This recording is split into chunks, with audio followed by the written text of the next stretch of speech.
I decompress for a week or two.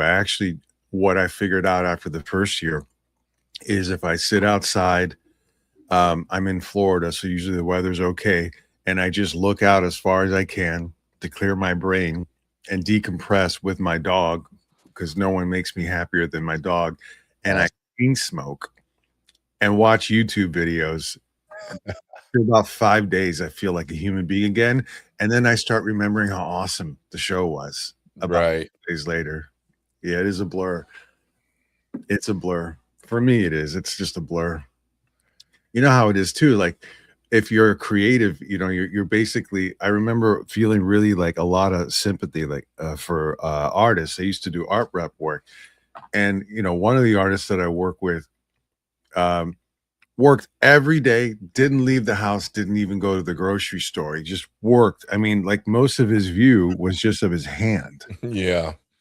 Right, he'd end up have to have conversations with his hand because there was nothing even animate around this guy for weeks and months at a time, and then you throw him into New York and 100,000 people at a show, and it's supposed to be just totally normal.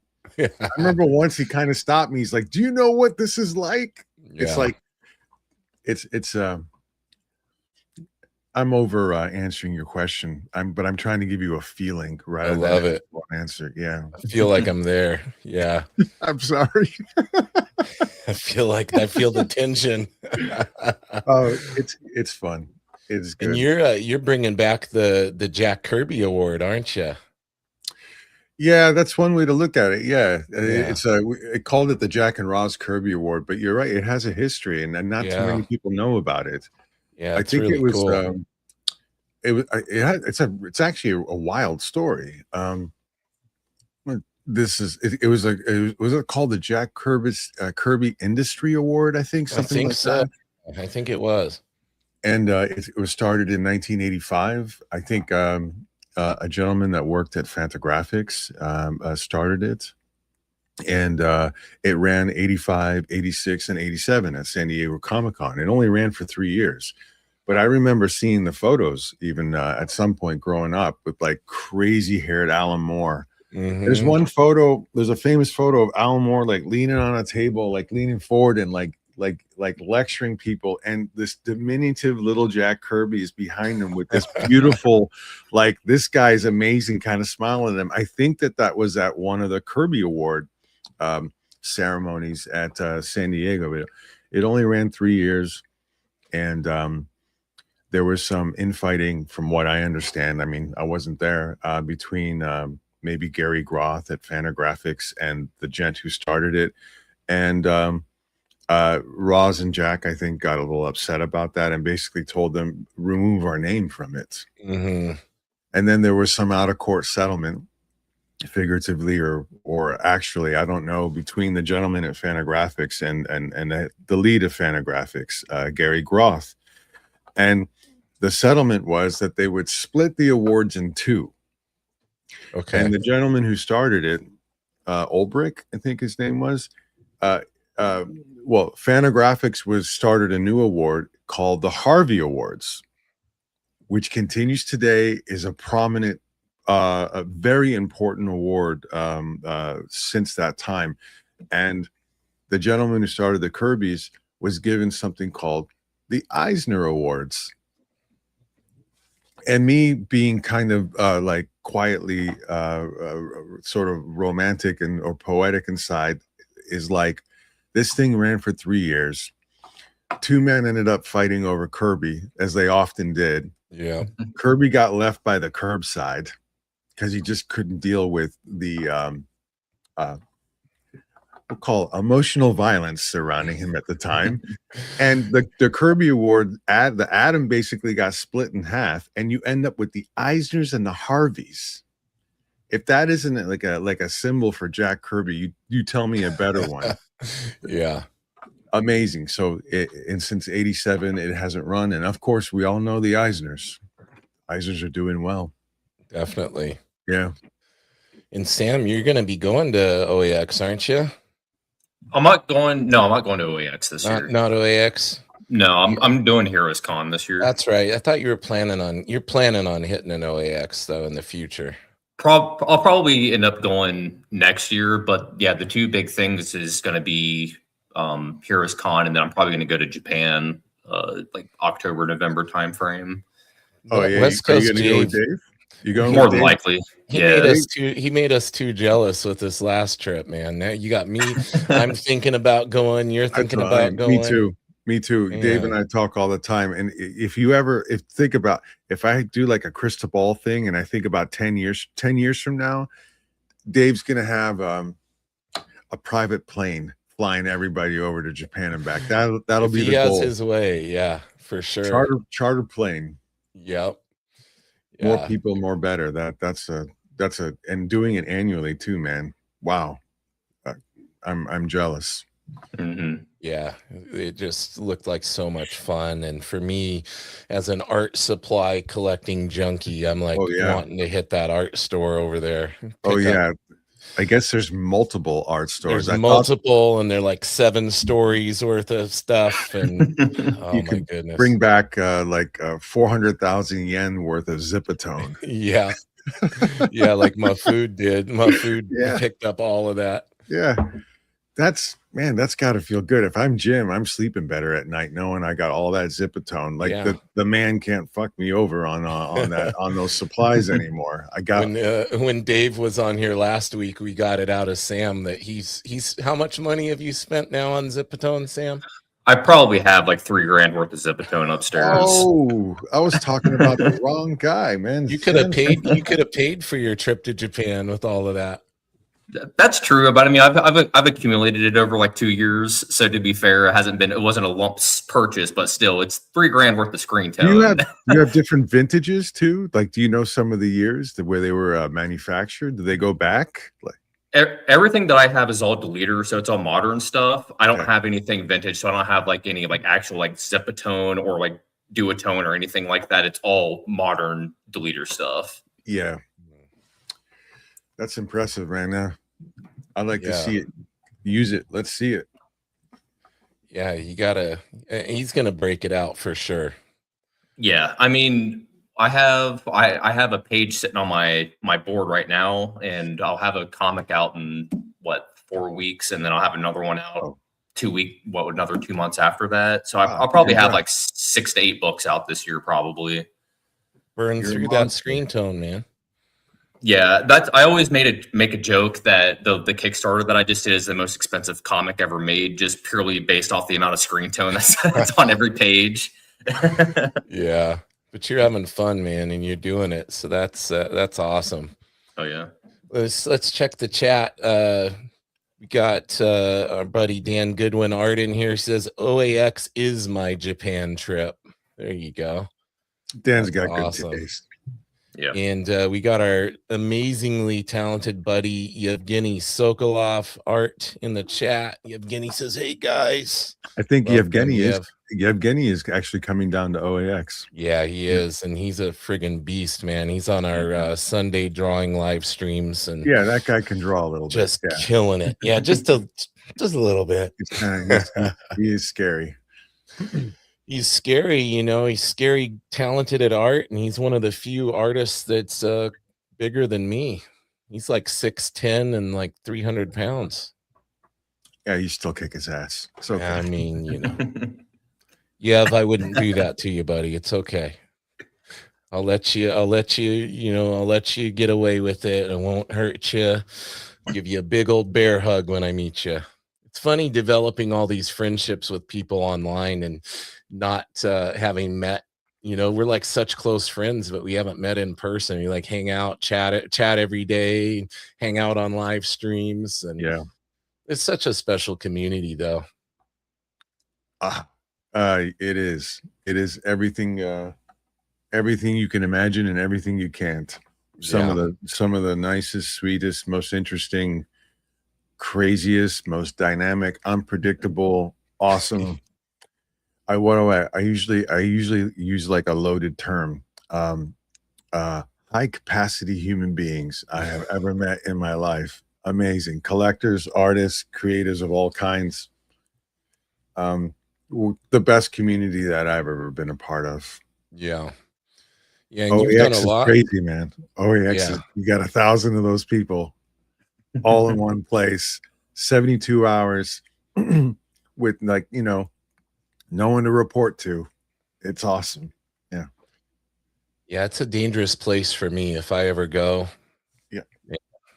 All that original art, that's my jam. Yeah. No, I understand that.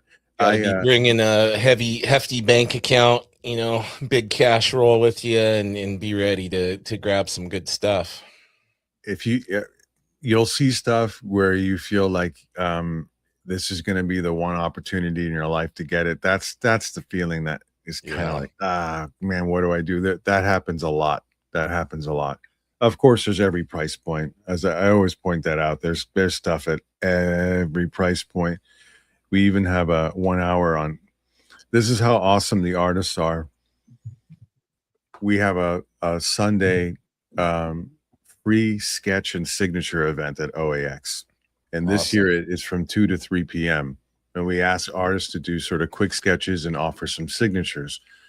And we're hoping to announce it by February 1st, all of the artists that electively have decided to do that. And I think we may have 60 artists this year that during that hour are doing free sketches and signatures. That's so cool. And dude, I know guys that just wipe the floor. I mean, last year there was a couple of dudes that got like more than a dozen pieces of art during that event.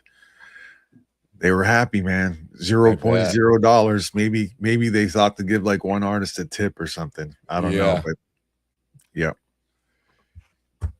This is the first year that you guys are going to be doing something for IC3 at OAX, right?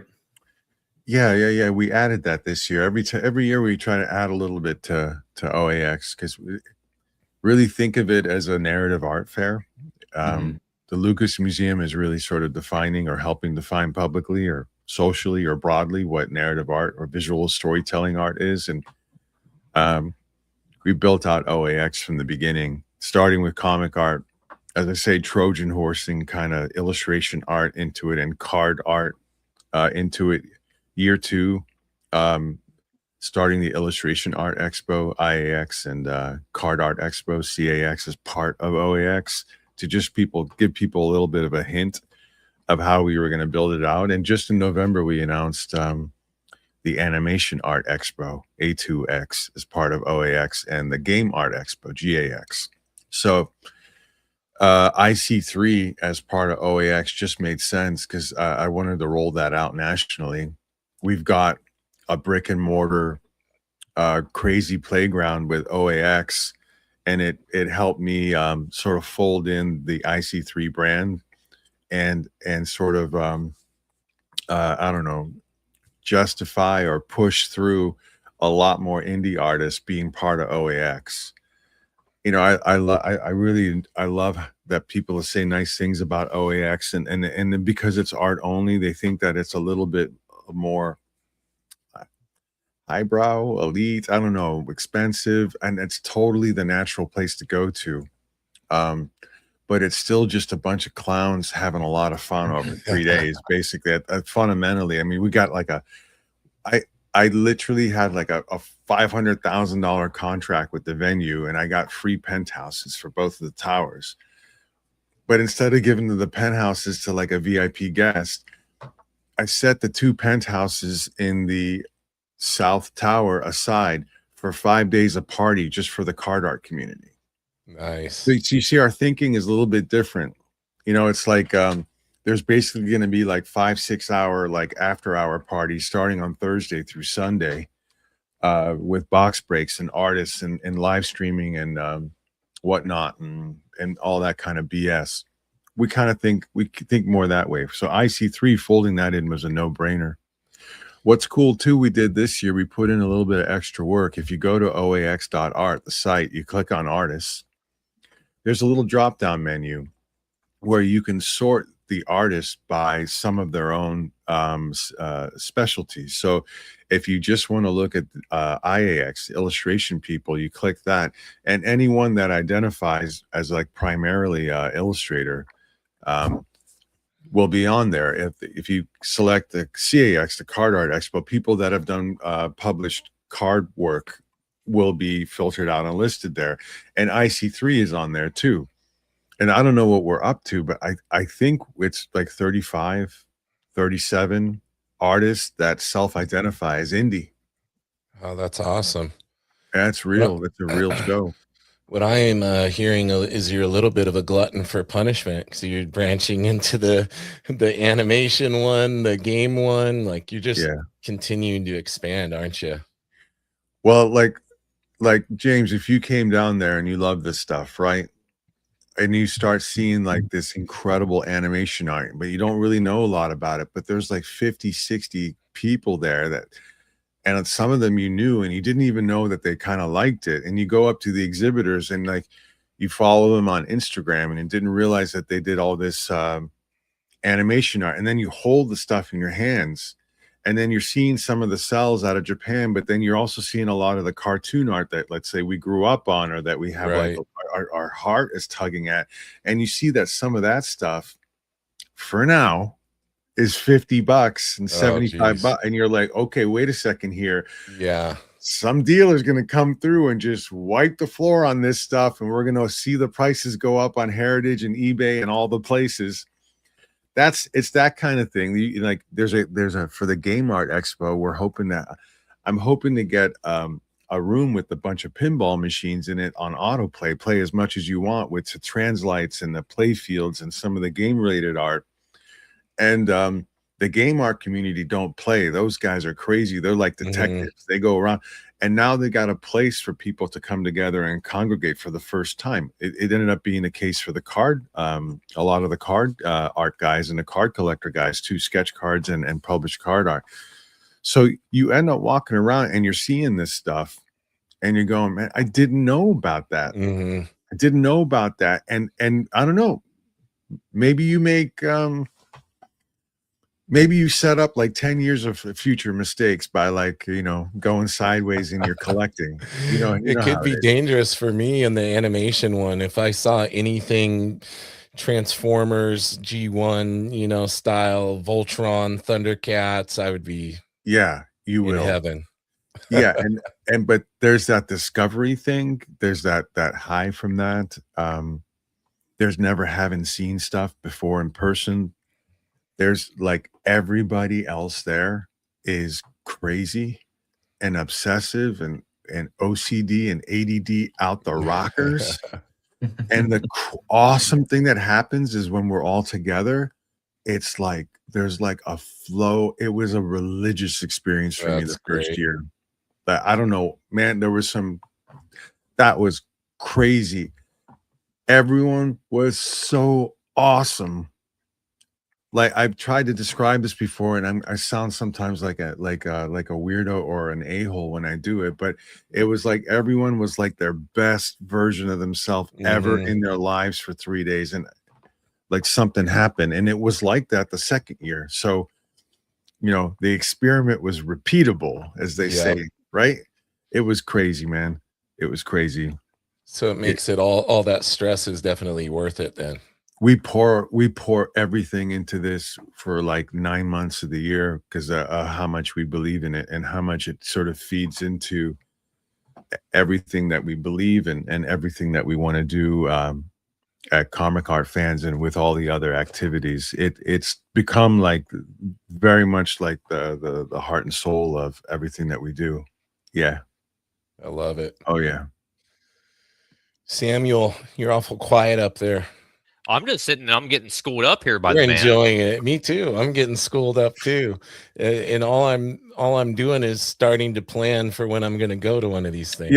We're going to do it every year. Take your time. And, we're going to suck the universe in because, we got 4 main categories of narrative art. Comic art is a cornerstone, illustration, cornerstone, animation art that we're moving into very quickly. And the last one and the biggest hurdle for me that I've almost got figured out is film and TV related art. Those are the 4 major categories of narrative art, and we'll build it out. We'll get some corporate sponsors to help us so that we have some production money. We'll probably end up moving to a bigger venue, God willing, by year 5. This is year 3, so I can say that 2 years out. and actually kind of believe it. And at some point, it'll just be my slogan to people with it. If you do conventions, is drop one, do ours. You do 6 shows a year, cool. Drop one, do ours. Yeah. And after you do it once, just decide for yourself. Decide for yourself. You ever think you'll bring one to the West Coast? Never say never. Never say never. Well, the answer is that I should. We talked about a lot of people, like after the first one, are like, please, the New Yorkers are pretty loud. I don't know if you guys noticed that. Yeah, they got willpower, those guys. They like come to New York, and it's easy and all the stuffs. And I think that's one of the last places that I would take it. And the first instinct was not even to go to LA or Orange County. It was to go to Las Vegas. Okay. But a West Coast show makes so much more sense. There's not that the West Coast of America is separated from the East Coast, but the industries in the West Coast, animation and film and television especially, and some of the artists that are out there that just don't do as many East Coast shows, we could really make a show on the West Coast that feels very different to its brother sister one on the East Coast. So that would be a really good day, and it just terrifies me to think about it. We're a tiny company, man. Like whatever people think, we have 2 full-time people. Yeah. What you guys do is nuts. I mean, we've got 4 or 5 totally dedicated, crazy, works full time when needed, drops everything else in their lives. Again, the best people you can find. But the reality is that we're just a tiny little group going and like falling forward and kind of just smiling before we hit the ground. Yeah. Catching up on the chat here. I'm not sure what this was in reference to, but he said, so how many MODOK sketches will it take? Yevgeny. Yeah, Yevgeny. Yeah, he knows that. I think he knows maybe that I collect MODOK. There you go. Yev Yev could do an insane MODOK. Oh, I bet you know. I've got MODOK. You wouldn't believe the stuff that I'm looking at right now. I wish I could show you. I wish I could show the other side of my monitor too. I got some pretty crazy Invincible stuff. Yeah. Dan Goodwin Art says, I'm putting together a collection of street art to show Kaz to hopefully make that a part someday. Well, that's funny that Dan, I didn't know that because graffiti and some other art forms is partly one of my dreams one day about an actual narrative art fair. Yeah, nice. I curated a graffiti show in Berlin at the Strychnine Gallery in 2010. So, like, Dan, we never talked about it before, but I'm deep into that. Like, there you go. Deep into that. Yeah, that's awesome. So Dan's on the right track. Then keep curating that stuff, Dan. And then we got, let's see. And the chat's popping tonight. Looks like Ash Hughes is putting some stuff in the community. Drop some things off. Nice. Awesome. Dan says we'll talk more. Yeah, we're lucky. Dan lives just north of Orlando, so it's real easy. You guys seen his work? Sam, you've seen it, yeah? Yeah, I've seen some of it. Yeah, he was hanging out on our drawing live stream on last Sunday. Oh, here we go. West Coast Dave is in the house. When do I get my Darth Jar Jar exhibition at OAX? Yeah, man, that Jar Jar as West Coast Dave piece. You guys have seen that one? Yes. It's disturbed me. I'm thinking about it right now, and I'm not feeling right. It's disturbing. Dave, you get 2 more at that level, even. You get just 3, and you can have as much gallery space as you want at OAX. Good luck getting 2 more like that, though. That piece is evil. There's something, there's like there are objects that hold like evil. That's like one of those objects. Yeah, Like I think that maybe we should like break into his house and destroy it and bury the he says ashes. done. Yeah, Dave's more like he's a challenge accepted kind of guy. I just had an epiphany. West Coast OAX, get West Coast Dave, put him to work on it. He's lazy, this guy. He doesn't do anything. Oh my God. He's like, will you hold my cup of coffee while I drink it? Now, you know, I love Dave, totally love Dave. And Dave and I don't think he minds me saying this. I mean, like we talked about an IC3 show in the Northwest. And depending on, you know, the month and what Donald Trump is doing, Dave's either totally in to help or not. So, you know, Dave might be in Japan. He might be living in Japan by then. that would make me very happy. Dave says, take me back. I'm ready to go back already. Kasra, how do you get started in comic art fans? I wanted to know, like, is that just purely out of your love for original art? It might be a long story. I'll try to be super quick. But the comic art fans, my dog's here and she's that makes the stream better, dude. If you show the dog on the stream. Yeah, I think. Are you okay, sweet girl? Her stomach might be making some weird noises. It wasn't me. Yeah, sure. Oh, and if you hear a fart, definitely wasn't me. It's this girl right here. The comic art fan started in 2003. Believe it or not, it's 23 years in February. Wow. And it was started by 3 people, 2 of which I'll name: Bill Cox and his wife Maureen. And Bill is still he's a chief content officer, and Maureen's our chief CTO, chief technology officer. And I joined in 2004. I have like one of the really low numbers, like. I think I was like one of the first 500 people that signed up for the site, which is something now because it's hundreds of thousands. Oh yeah, it's insane. Yeah, and Bill and I became friends back then. Met in person, got drunk at bars, at shows, said hi, wanted to work together, all that kind of stuff. So I'm just like super fast forwarding here.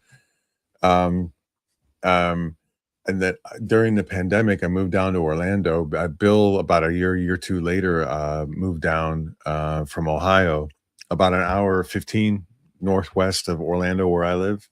And we got together. It just happened to be like the 20th anniversary of Comic Art Fans. And he scheduled me to come on to our YouTube channel. And he did like an interview with me the very night that at midnight that Comic Art Fans was turning 20, and we actually talked past 3 hours so we can get past midnight to celebrate together. Wow. And then we started talking every day about where we're at, catching up, life, how annoying kids are, whatever. Well, the things that people talk about, right? Not enough toilet paper in the closet, whatever. And Bill had always wanted to do a show, like a convention, and we started talking about it, and it didn't take very long. We just elaborated on the whole thing and what we would do, and then just like a month into working on that, we were already talking about we were talking pretty intensely about the kinds of things that could be done, you know, like I'd done art rep work, I'd worked with galleries, I'd started several small publishing companies, I set up at Small Press Expo all the way to San Diego. I've done everything in between. I had a parallel career in the biotech pharma industry. I did all the art stuff to stay sane. So I dealt with you know, operations and legal and contract and licensing and highly technical stuff and intense environments and people that should be chopped into pieces and buried because they're terrible people. I dealt with all of them. Fuck them. Equity funding, strategic planning, financial projections, total like extreme left brain and right brain activities. So I started telling him about all the stuff that I thought we could do at CAF and all the stuff that would interest me. And so we talked about me becoming CEO pretty fast as well. And it's coming up on 3 years. Wow. Yeah. Time flies, man. It does, yeah. Especially when you're as busy as you are. My beard's getting whiter, but it's exciting. It really is. Like, yeah, I've been telling people, like, I guess this is like a 10-year period of my life. I don't know about you guys, but I'm 53 now. I'm thinking I've got like 10 years now that are like the prime. You know, you've got when what MMA fighters, whatever, you've got age and experience. They're inversely related. And there's that sweet spot where stuff's crazy, where the experience is making up for the age at some point. But before that, where you've got both, right? And I for whatever reason, I'm maybe genetics or luck, or I just didn't go out and party enough. I still feel really healthy and vital and energized and motivated. And I'm like bringing to bear all my frustrations and all my desires for the world that I would like to live in, and how important art is. And like maybe not in a self-righteous way, but in a very much like fundamental human right, important way, way, way beyond your own ego and your own vanity kind of way. And I feel like I've got the yellow brick road here to try to fail. Yeah. So it's awesome. It is really awesome. It is. I will say, like, the last 6 months to a year or so, like, I've noticed just in terms of just CAF in general, like the content has gotten way better, and it's like in terms of the turnout and then as well the quality. So that's something I've definitely noticed a lot as of late. Thank you very much. And you know, if you look at our team, Matt DiTullio, I don't know if you guys have met Matt before, but if you have, you'd never forget him. He's our VP Ops. He runs the DiTullio Art Collective. He's an artist representative.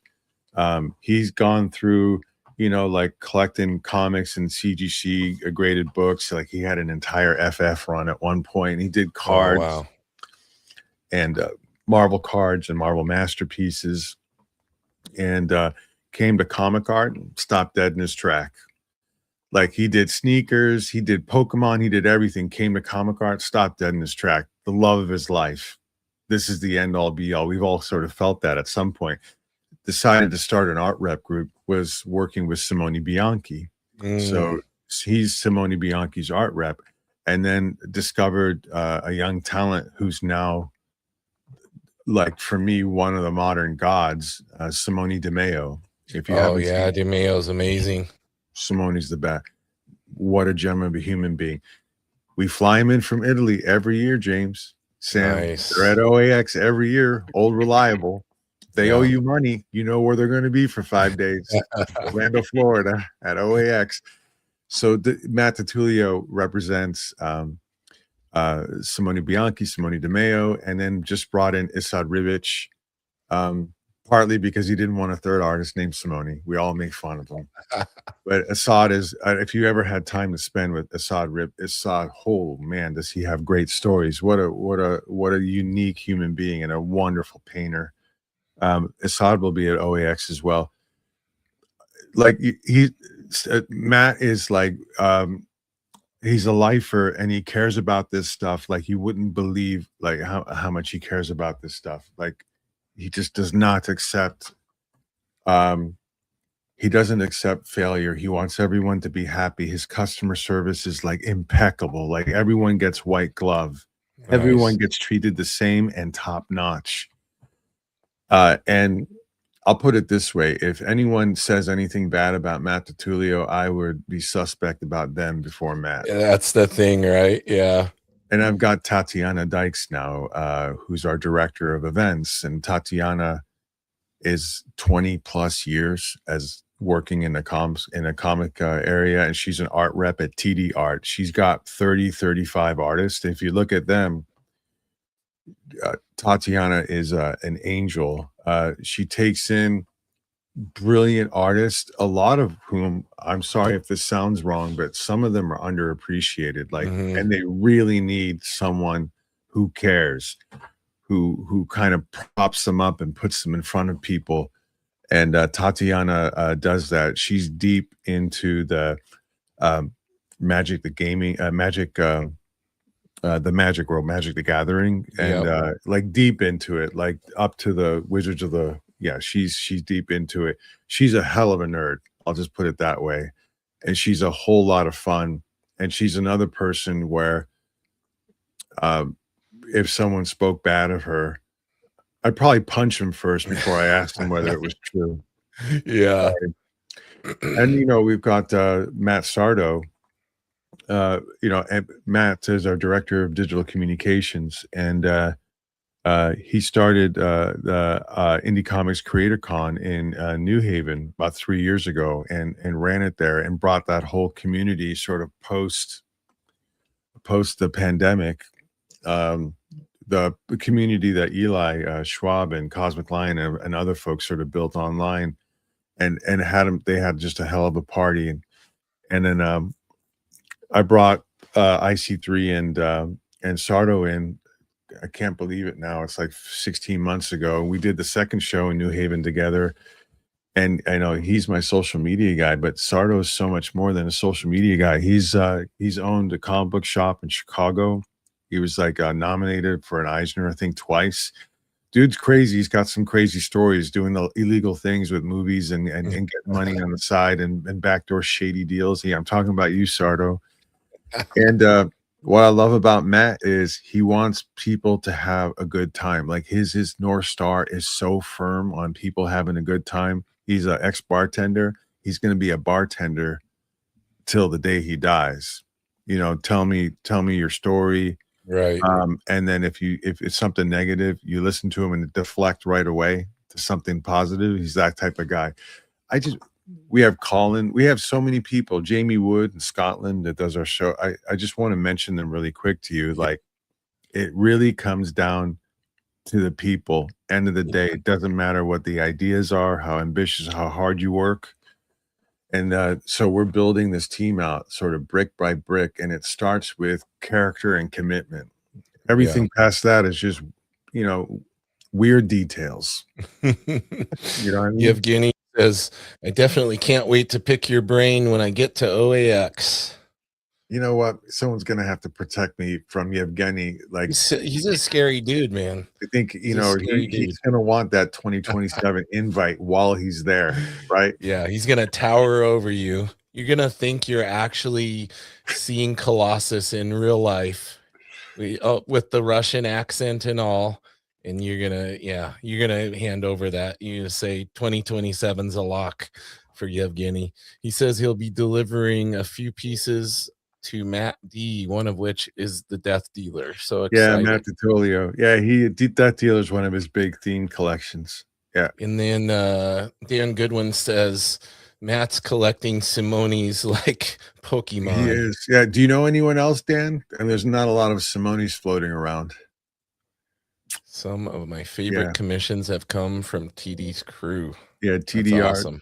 TDR, check it out. TDR Gallery. So we launched the Indie Comics Creator Con. I developed it out to be in like a national platform, kind of an indie music circuit kind of idea, where you're an indie band and you want like places all around the country that you can go to.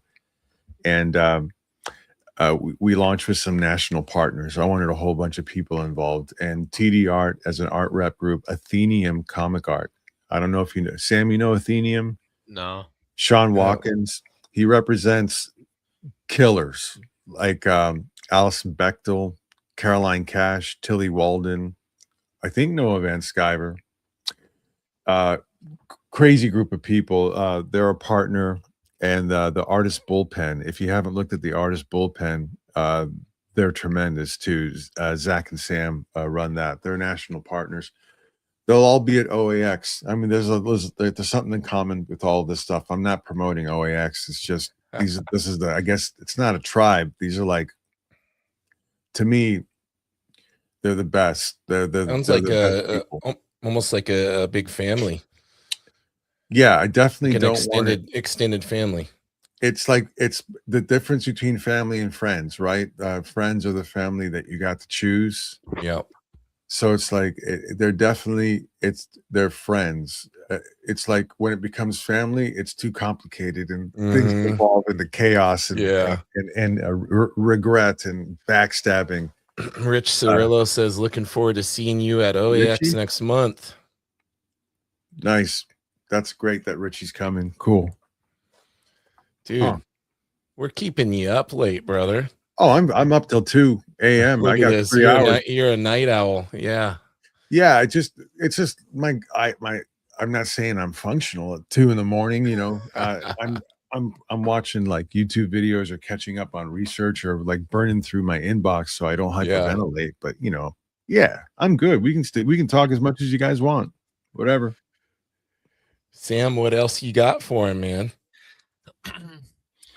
Oh boy. I mean, so IC3, obviously you guys have been expanding on that, and he just kind of had cracked the question about doing it over onto the West Coast. I think that there was nothing but cons on the West Coast and the East Coast, and then here in the Midwest, it's just see, we're all selfish. I'm trying to get him to the West. You're trying to get him to the Midwest. Got you. I got you.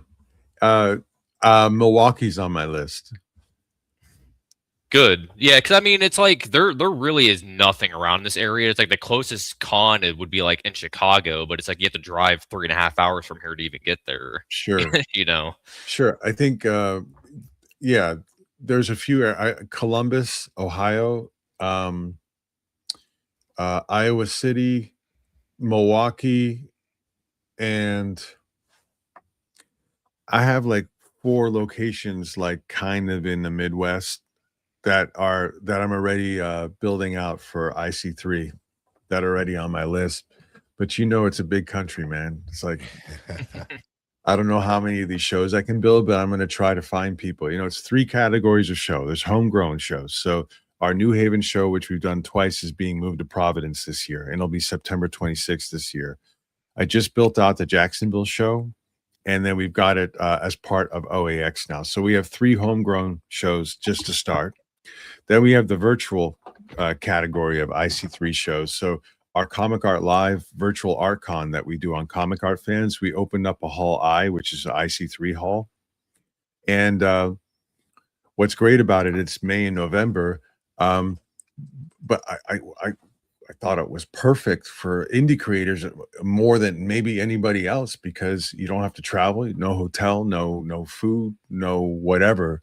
No setup, no cost, about 30, 45 minutes at home. Once you get orientated, you set up your booths. It's a 2-day virtual show. We just went, I'll give you an idea about this. If I can talk about Comic Art Live. Again, it's in May and November on our site, free to attend. We had 20,000 unique attendees in those 2 days in May. Unique. Now, we had them coming back again and again and again. We went up to 28,000 in November. We went up, what is that, 40%? I should have my math should be better. 40% increase, which that was one of the first indicators that all of the groundwork and work that we've been doing the last few years is really, because we're a public benefit corp now. We have a mission statement for public benefit for good. And at the core of the mission statement that I wrote, that all of us are totally committed to, is that you can own art. It's the most upstream thought I could think of as an individual. And we want to promote the narrative arts, most especially comic books and illustration art. And the virtual show is the way to reach more and more people because they can do it from home. They can do it from their mobile phone. They don't have to figure anything out. They just go to the site and they're confused when they're on the site, but it's okay if you're confused on a website rather than like driving out to show, parking, don't know where the entrance is. And so that's the second category of IC3 show. And to put a button on it here, the third category is co-promoted shows. So First Coast Comic-Con in Jacksonville, I met the guys who run the show, Denny and Michael. They're awesome. Became friends over the last year. They built a cool little local show for Jacksonville. Jacksonville needed a show like a lot of places do. And they stepped up and they built it over the last 3 years. And so we've been talking and I'm told them what I wanted to do with IC3. and we make something that's really complementary, and we join the two shows together, and we co-promote a show. And we just signed agreements for the fairgrounds up in the new fairgrounds up in Jacksonville. We got 40,000 square feet that they're dividing half between the First Coast Comic-Con show and IC3. And we got 4,000 people year one of an IC3 show with FC3 just rolled out. We split the work together.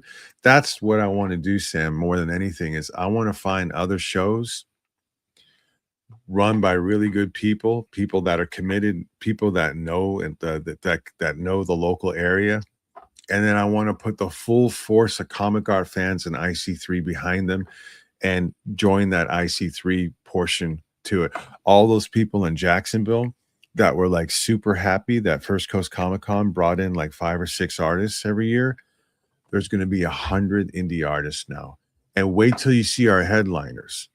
Because with CAF being involved and us being a unit, we can go out now and we can get a couple of crazy people are coming to the Jacksonville show. I'll tell you right now. We'll announce them hopefully within the next few weeks. So I don't know. I don't even know if I'm answering a question anymore. I'm just rambling now. No, that's great. One thing I wanted to ask you as we kind of get towards the end here is back on onto the Kirby Award. How is that going to work? Are you going to have like where everybody can submit their vote? Is it going to be like you have to have so many nominations to be included in it? Like, how's this going to work? Because I got a personal buddy who's been in the industry for like 3 decades now that some pretty prominent people are like putting him up and posting videos saying they nominate him, Mr. Guy Dorian Sr. I know Bill Sienkiewicz posted about him and Rob Liefeld put a video up about him. So how does one go about getting up for the award and considered for that Kirby Award coming up? I'll tell you that from its start, from its like very genesis, the awards were very, very, very different. Like no best of sort of things, very limited categories. The setting is at OAX instead of at like a big show. And then I based it on some like philosophy of religion, philosophical studies, alchemy, iconography. I based it on some of my studies related to that with how like human evolution and individual creativity happens. And I infused it all into this thing. So first off, unapologetically, it's weird and different. But that continues through even to like how it's constructed. There's a oversight council because I formed I got a partnership, a formal partnership with the Kirby Estate, the Rosalind Family Trust, the Kirby Estate, and the Jack Kirby Museum and Research Center, which is a nonprofit that's been promoting Jack and his works and his legacy now, I think just past 20 years. I think they just passed 20 years. So the Kirby Awards were made through them and through their approval, most especially the estate, right? And so we oversee the awards too. The way I designed it, I wanted to make sure that the family was directly involved in everything and approved everything. And then under that, for the awards, this is the playground part of it, the dynamic part of it. I have an advisory board. The advisory board allows for publishers, lawyers, collectors, historians, librarians, like executives, like every kind of walk of life that you could imagine related to these different art forms. My dog's back. And I was able to draw on an incredible group of people and get a lot of really positive referrals. And I think 17 or 18 people signed on in a very short amount of time. And it's in our press release. If you guys haven't seen it, please look it up from the December 23rd. I just got it out in time to have a good Christmas. It's crazy.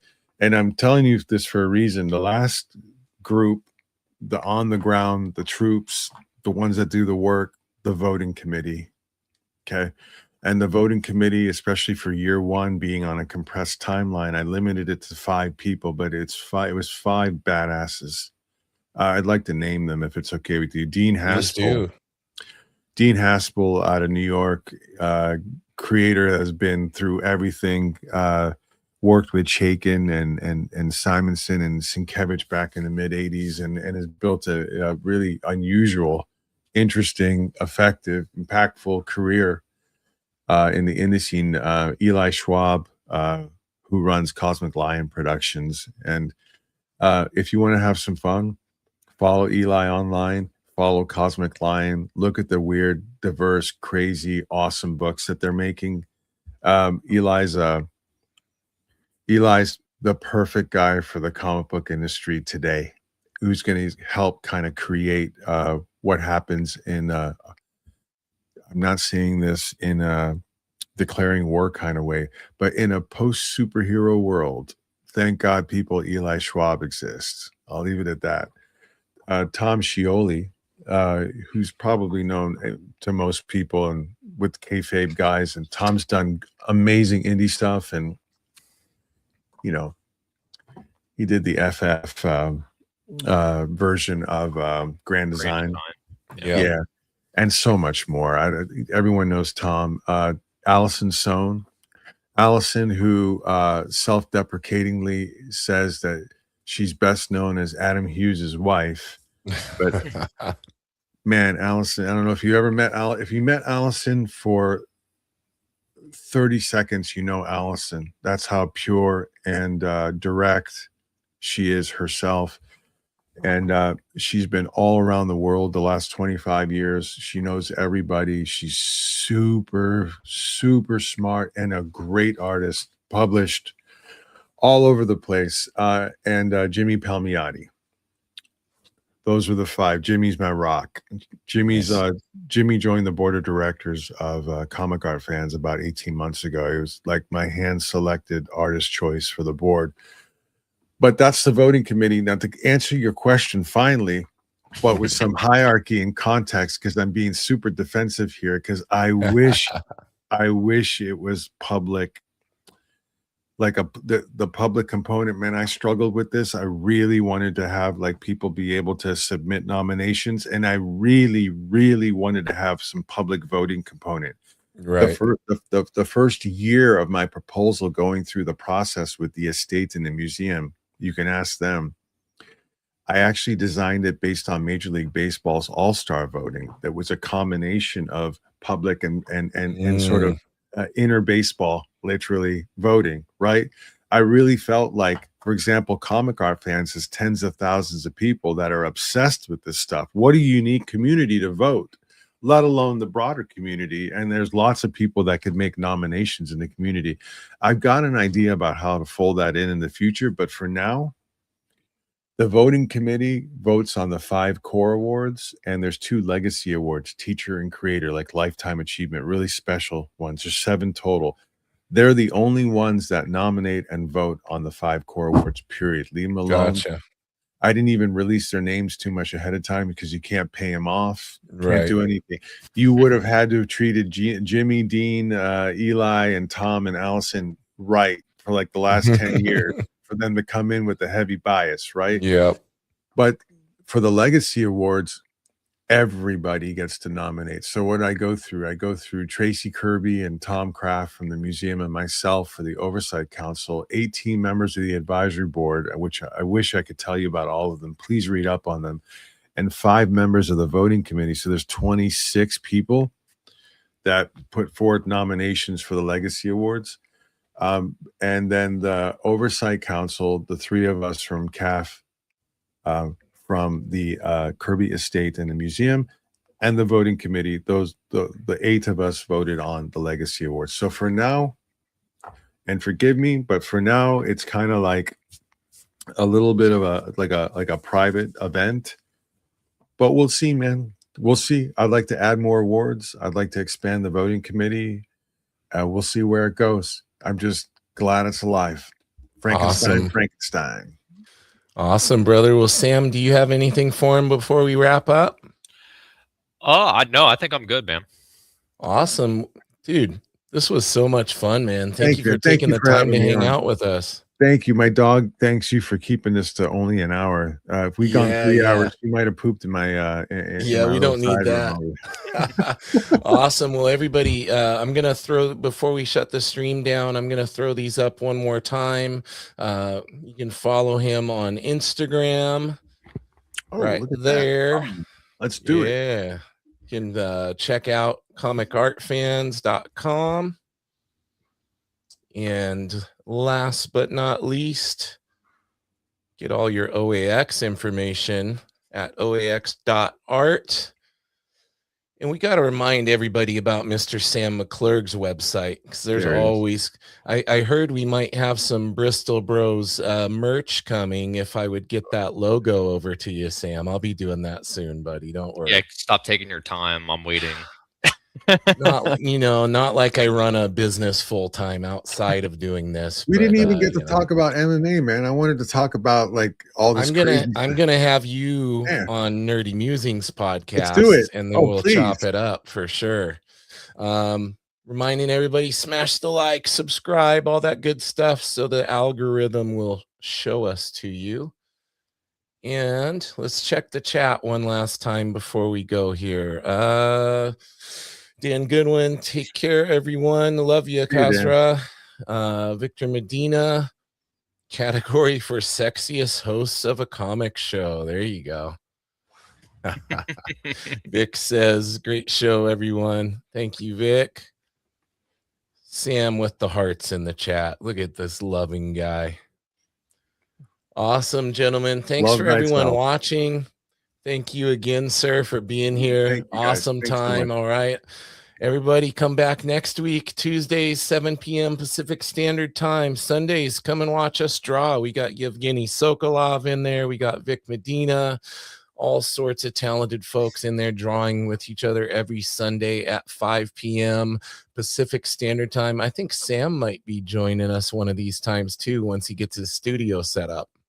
That's going to be fun. Got Ethernet going in there tomorrow, baby, so we can do it whenever. Yeah, awesome. All right, everybody. Take care.